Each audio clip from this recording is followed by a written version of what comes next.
Our next guest, Chancey Fleet, is an accessibility advocate and adaptive technology instructor.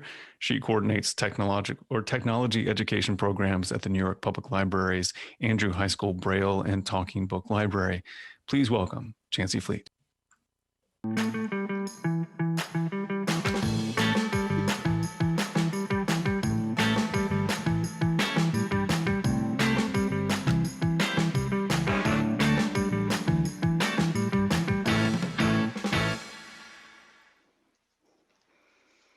Hi, everyone. I'm Chancey, and I am happy to be here. I am the Assistive Technology Coordinator at the New York Public Library. And my main role at the library, well, let me first start by talking about my identity a little bit. So my pronouns are she, her, and I identify as blind, not visually impaired or visually challenged or anything else like that. Other people prefer those terms, and that's perfectly fine. But, to me, the word blind is a nice, compact, concise word. And it doesn't refer to a loss. It doesn't refer to something missing. When I think about blind, it means decentering vision. It means drawing on the wisdom of my community of practice. It means doing things in non-visual ways. And I see it as a source of strength. So that's my identity.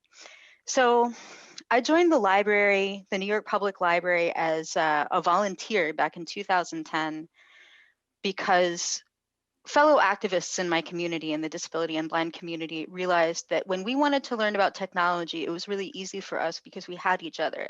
We would be going down to Washington, D.C. to talk to the legislature, and on the way, we would have like 3 hours on Amtrak and just solve each other's problems. And so we looked at technology with curiosity and confidence and, confidence in each other. But when we met blind people who were outside kind of the disability justice circles, particularly the folks who were newly blind, oh my gosh, they were really scared and trepidatious about technology. And that's because they were trying to learn from sighted people. And sighted people have normative workflows and they don't know what you can do. And they really, really don't know how you can do it. So we decided that we would come to the library and start offering tech coaching on Saturdays. So we started as volunteers. And the practice became really popular, and I was hired in 2014 to be the tech coordinator. So that's my core mission at the library. I am there to empower people by connecting them to their community of practice and help them explore their technology goals and bring a sense of excitement and discovery to what for some people can be a little bit of a traumatic transition or a confusing time. So I still do that work. And in the course of doing that work, I get lots of random calls. Some of them are about technology, some of them aren't. I like to joke that we're kind of blindness 411. If you're blind in New York and you've called all the other agencies and nobody knows the answer, you call the tech department at the library, and whether it's tech or not, somebody knows something. So most calls, I can provide an answer. I got a call in, I think, 2016 from a gentleman in the blind community who's actually really privileged and well-connected. So he has, a corner office and a staff. And he said, I'm moving to New York City. I don't know anything about New York City. I know there's 5 boroughs. Where can I get a 5-borough map so that I can see how they relate to each other? And I had no clue. I couldn't help him. And I started to reflect on that in the days and weeks afterwards. And I realized for sighted people, if you want access to an image, you just go to the printer and print something out, or you pull it up on your phone. For blind people, it should be that way in theory, because we've had tactile graphics embossers that punch lots of dots and make raised line drawings. We have swellform machines, which I'll talk about later. For decades, there has been the ability to make tactile graphics. But those graphics are usually produced by sighted transcribers, and they're usually in an educational context. They usually have something to do with a test. And we are not the drivers of what we want to know. So there's not that thing where we say, oh gosh, I'd like to take a look at this, and then we just do so. And I started to think about why that is. And it's because we don't have access to the equipment ourselves. And so I started writing a grant. And in 2017, we started the Dimensions Lab. It was a very small lab in the beginning. We had one 3D printer that I got with a small internal innovation grant. We got a donation from the State Commission for the Blind of a Braille embosser. And that was pretty much it. That was the beginning of the Dimensions Lab. But I realized that we needed 3 things to be successful. We needed to have the equipment, but we also needed to have skill building workshops so that people could figure out what tactile design is and does. And I'll be showing y'all some examples of that. And we needed to connect people to each other, to that community of practice, because if you're new, even if you're not new, designing alone isn't going to get you too far. And we needed to, build a community of practice and build people's wisdom. So that's what I anticipated. What I didn't anticipate was how challenging it was in the beginning to motivate blind people to engage. So I would walk into a room full of blind people and say, hey, guess what? We have an embosser and a 3D printer, and you can come in right now and you can create any image that you want. And they'd say, what do I need that for? Why do I need images? Because we've had such lackluster access for so many years. It would be like if you were never taught to read print and at age 35, someone comes to you and says, hey, you can write down anything you want. You wouldn't even know why. So the biggest challenge that I encountered that I didn't anticipate was getting people interested, getting people engaged. And I'll show you an example a little bit later of one of the ways that we won people over. But we don't assume, we all pretty much know that we have a reflexive right to accessing text, as Braille or as audiobooks. And we know that we have the right to an accessible web. Like, we're pretty much there. The fight's not completely over, but we're pretty much agreed. But we don't have that reflexive feeling of a right to access images. And that's just because of lackluster access. So Dimensions has been happening now for 3 years. We've grown a lot. We have visits pre-pandemic, and now I'm running and mailing things out of my home office, but the lab's used by blind New Yorkers, but also the mayor's office comes, the emergency management folks, museums, cultural institutions, families, educators, artists. Everybody comes to the Dimensions Lab to get free access to the means of production for tactile graphics and to meet each other. It's been for New Yorkers, but it's also been for me a little bit. When I was growing up, I never considered that I might have an aptitude in STEM or art or design. Building and growing this lab has been, among other things, my chance to reclaim parts of my mind that I never appreciated because I was never given the tools that match my skills and my strengths. So the message that I want to share with you today and with blind people and our allies is that we learn not to be interested in STEM and design because we're missing out on mentorship, equipment, and non-visual representation of concepts that could be represented. The problem is not with our aptitude or our potential. The problem is not even with blindness. It's avoidable image poverty that's perpetuated because the graphics equipment we need is largely unavailable to us. Sighted folks curate a very few images for our consumption, and we don't curate them for ourselves. So we need daily access to images to develop our spatial awareness, and we also need direct access to the means of production. Designers can help by spending time on non-visual design, providing graphics and 3D representations ready to be embossed or printed, by providing meaningful written description of images on the web, and by imagining novel, affordable approaches to rendering spatial information non-visually. One moment.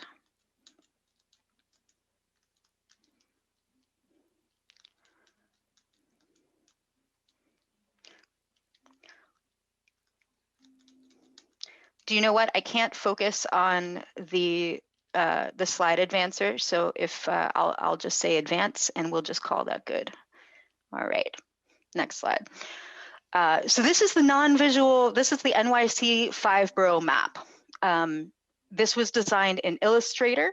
So notice that tactile graphics are scaled up, decluttered. When more than one layer of information needs to be presented, we repeat the image with one layer of info at a time. Any content we think of as visual is really only spatial, but designing for tactile legibility and aesthetics comes with its own constraints and considerations, which are driven in part by the lower resolution of the sense of touch, which is about 100 dots per inch, I believe, and in part by the current state of the technology. Slide 3. So this is Tactile Map Automated Production, TMAP. This is embossed with a Tactile Graphics embosser, which is the VP Columbia. Most tactile graphics require the skill and labor of a designer to evolve them from a visual aesthetic to a tactile one. TMAPs, on the other hand, use OpenStreetMap data to generate a map for any location automatically on the paper size and at the scale of a user's choice. Since Braille is larger than print, by the way, there's a Braille font and it's Braille 29. Any designer can use it. TMAP uses a system of abbreviations for street names so that they'll fit on the edges of the map, accompanied by a key with the full names spelled out.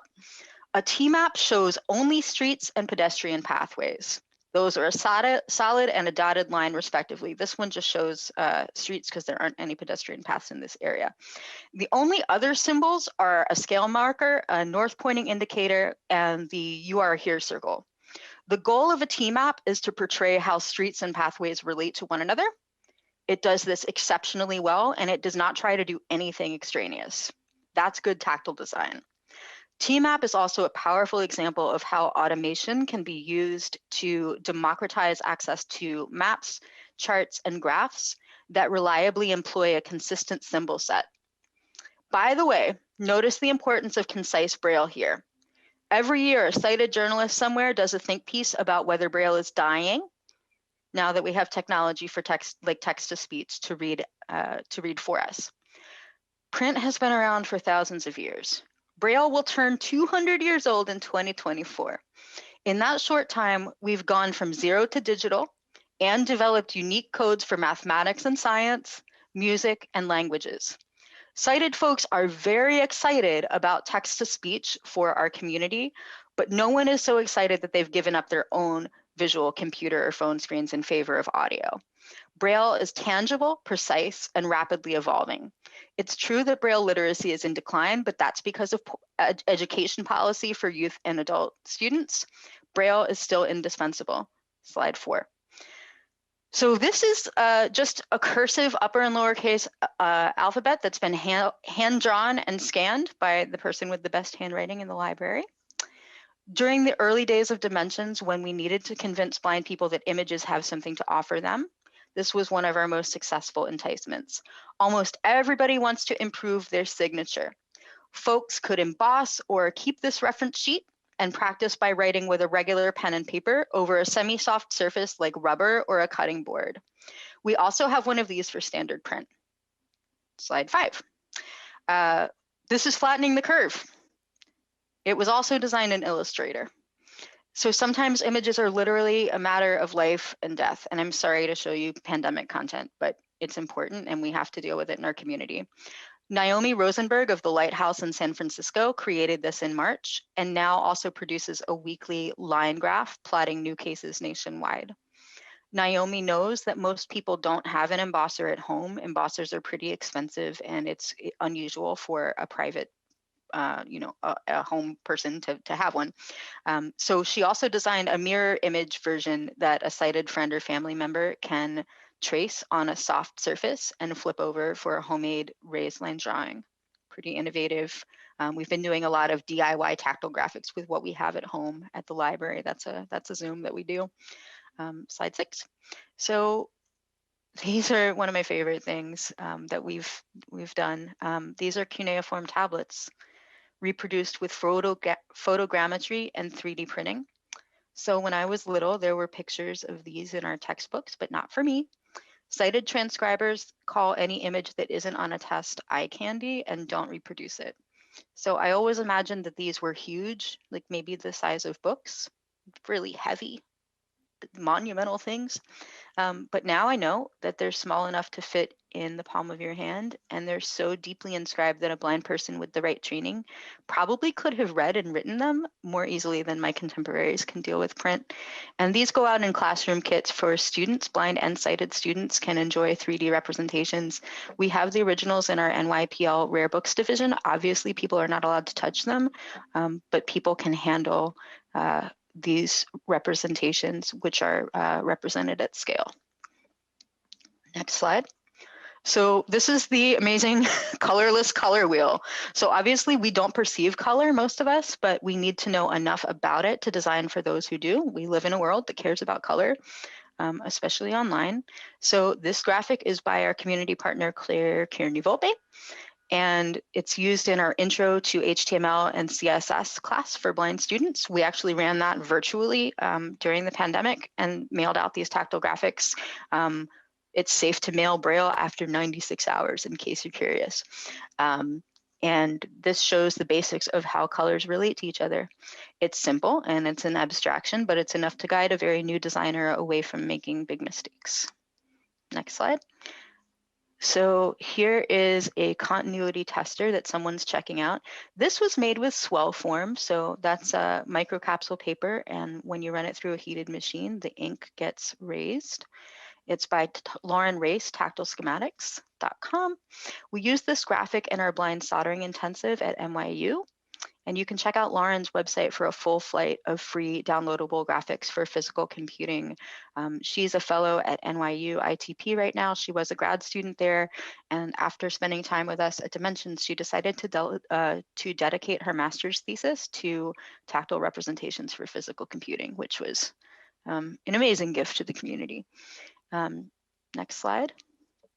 So Tony Cruz drew this on swellform paper. He's a notable street artist in the Bronx, and he's losing his vision.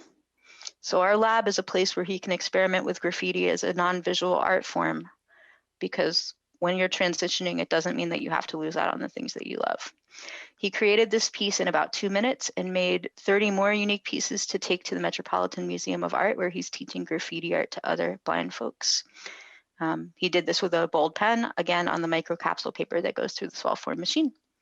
Speaking of graffiti, but no relation, slide 10.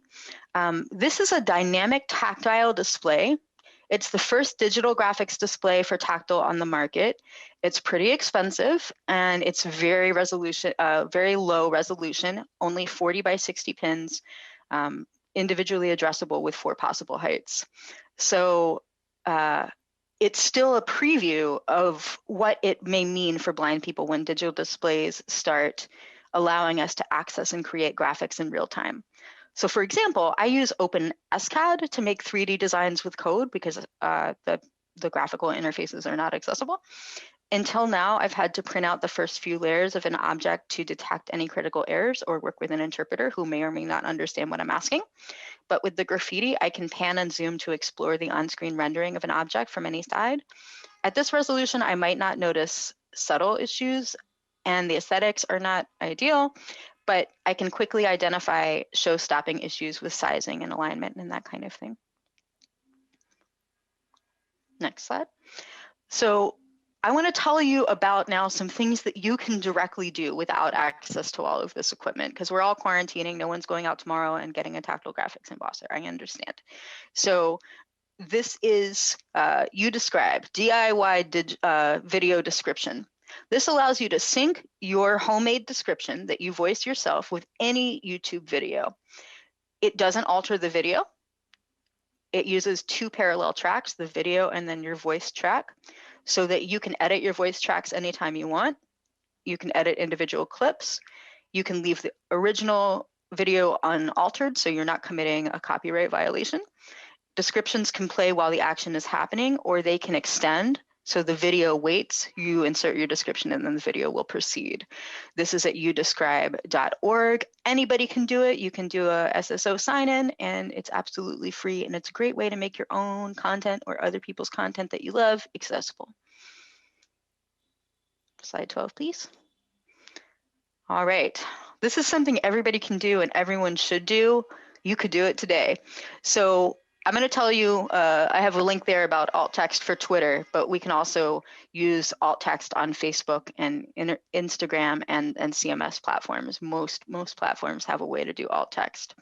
Alt text is just simple written description for the web. And some things to keep in mind: keep it brief. A sentence or 2 is usually great. Most pics aren't actually worth 1,000 words, especially on Twitter and Instagram. The point is to scroll through and kind of be in a flow state. We don't need an essay on the image. Consider the purpose. So what story does the image tell? and be precise. You do want to be a little bit more verbose when you're dealing with a chart or an infographic. Convey the major themes and trends and charts and graphs. Don't leave stuff out in that regard. And I just want to give a big shout out to Protest Access on Twitter. Go check them out and maybe think about volunteering. They've been taking on the time, the labor, and the emotional labor of describing Black Lives Matter and protest-related content through the summer and beyond. Next slide. And we can roll this. Well, don't roll the video just yet. Folks tend to think that AI can now do a pretty decent job of describing images, but AI has a lot of limitations. You know, it's going to get better every year, but for right now, it can sometimes describe images well enough to be useful. So it's great to help somebody figure out what's in their own photo roll where the content is expected. But when an image has emotional valence, contains complex data, or tells a story, AI really isn't all that much help. And sometimes the AI gets it very, very wrong. This preview tile of the Netflix show Cobra Kai gets this AI description. Once I heard this, I thought about it for a long time. Go ahead and roll this, please. Cobra Kai button. A shirtless person wearing a white shirt with white text on it. If that was too fast for you, let's go over it. This would be, according to the AI, a shirtless person wearing a white shirt with white text on it. There's a lot to think about there, but that's not the image. Next slide, please.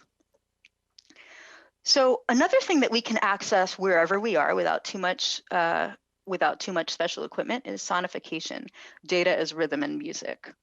So I want to shout out SAS Graphics Accelerator, which is a simple free Chrome extension that anyone can use.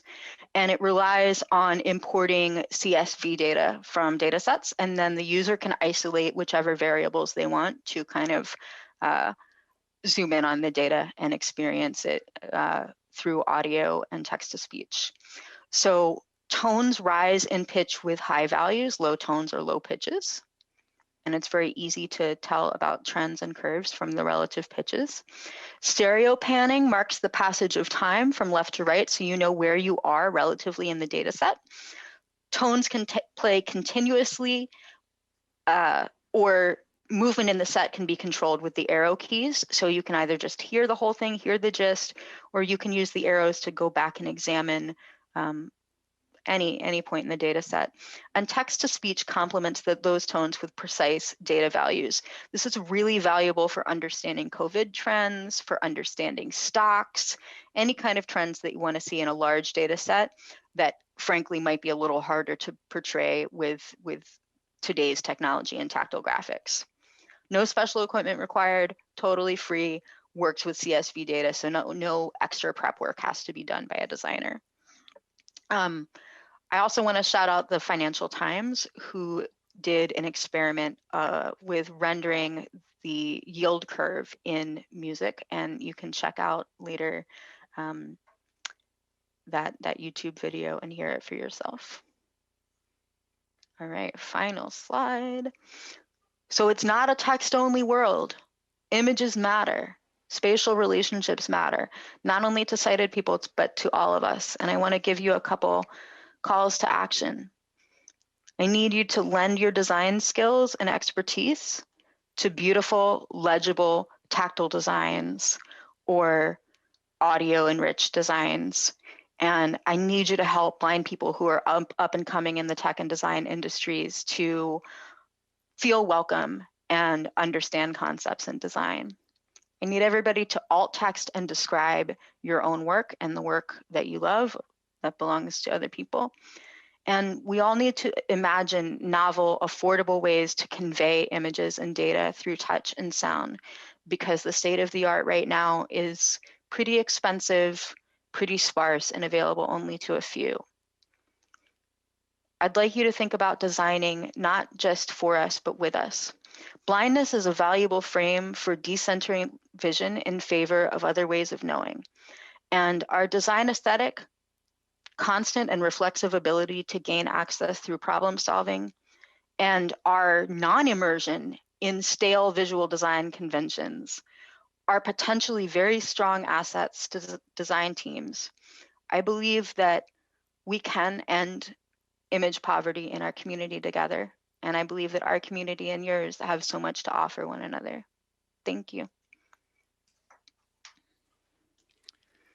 Thank you, Chancey. This is spectacular. I know I've been watching people commenting on Slack, and they're just like being brought to this for the very first time, and so that means a great deal to us. I've been thinking about this. One of the things I was sort of most struck by was the sonification and the, rather than the sort of like one-to-one rendering of embossing or something like that, that's the same basic forms and things, the development of new forms that are ideal for things, for like the change in pitch and the left to right. It seems like there's so much more to explore there in terms of things that are specifically suited and not just analogs. What is there anything else that you're noticing in this space, like in the development of the language for blind? For sonification specifically? Well, or even embossing. I mean, just like I know that there was a notion a long time ago. We did a story about this with Andrew Leland. About kind of this idea of a universal design that was meant for sighted people and for blind people that didn't work as well. And so I wonder if there's more things that are decoupled from the way that we process images and text that is oh gosh, it's fun to explore. There's a lot. And I think we're moving as a community, we're moving maybe a little bit away from the concept of universal design, and leaning a little bit more into inclusive design, where we acknowledge that bodies and minds are different and preferences and learning styles are different, and it might be necessary to have multiple ways of presenting the same information. And I've noticed that in my work that, I'm super passionate about tactile graphics. I can use sonification, but like tactile graphics, tactile art, maps really speak to me in a way that nothing else does. Mm-hmm. But for somebody who's diabetic and has neuropathy and doesn't have a lot of tactile sensitivity, or just someone who's more of an auditory learner, sonification is going to be the thing that speaks to them and engages them. And it's really important to think, especially moving forward, of what we can do to produce multiple representations in different ways, kind of at scale. I would say one thing that I didn't mention today that's popping up more and more in technology and design for the blind community is spatialized audio. So for example, there's an app called Over There, and it's kind of a joke because you ask a sighted person for directions and sometimes they'll point and say over there, and it's not good. But this app Over There actually does tell you, because you can spin your phone as though the tip of it were a pointer, and it will call out a point of interest. But that's not all. When you're almost pointing at the point of interest, you'll hear a little bit of radio static and the point of interest. And when you're dead on pointing at it, the static will go away, like you're tuning into a clear radio station. There's another one called Microsoft Soundscape that also used spatialized audio to tell you about upcoming points of interest and intersections. A lot of us use bone conduction headphones that don't actually cover our ears. They sit in our temples, and so they don't occlude the sounds of the streetscape. So blended kind of AR stuff that enhances the information we have about our environment without taking away any of the natural information. Those have a lot of potential, and I think that we're only at the very beginning of discovering what those can do. Yeah, it seems like the tactile graphics are fascinating to me, but they're the one thing in our life that I can think of where the increase in data and the way to reduce the image poverty creates more space. Like unlike all digital things, like these have multiple layers and the books are very big, like Braille books are very, very big. Do you think about like how we accommodate for space for all these things and make sure that we have image-rich environments for tactiles? Well, so Braille books are very big, but most people who are accessing Braille these days are using a digital Braille display. So I've been under the desk. This is my Braille display that has all my speech notes, and it can also load hundreds of books. It can talk to my iPhone. It can talk to my computer. So the fact is that it's really compact and it doesn't take up that much space. The Graffiti, which is the 40 by 60 pin array, is pretty chunky. It's about, maybe it's the size of a VCR. That's a dated reference, but that's because it's basically a prototype with a very limited run. There are individual motors under these addressable pins. That technology at some point is going to increase in resolution, and decrease in size and weight. So like right now, yes, tactile graphics take up a lot of space, but we're not talking necessarily about full books. There may be 4 or 5 images that I need to see in a day, more if I'm going to a museum or more if I'm doing a deep dive on something. But I think eventually we'll hopefully be able to transition to a digital tool that's analogous to a visual screen that we can use panning and zooming at a higher resolution that's more comparable with what we can do right now with swellform and tactile graphics. That's the hope. That's the hope. Well, thank you so much for presenting. Thank you so much, Chancey. I appreciate it. Thank you.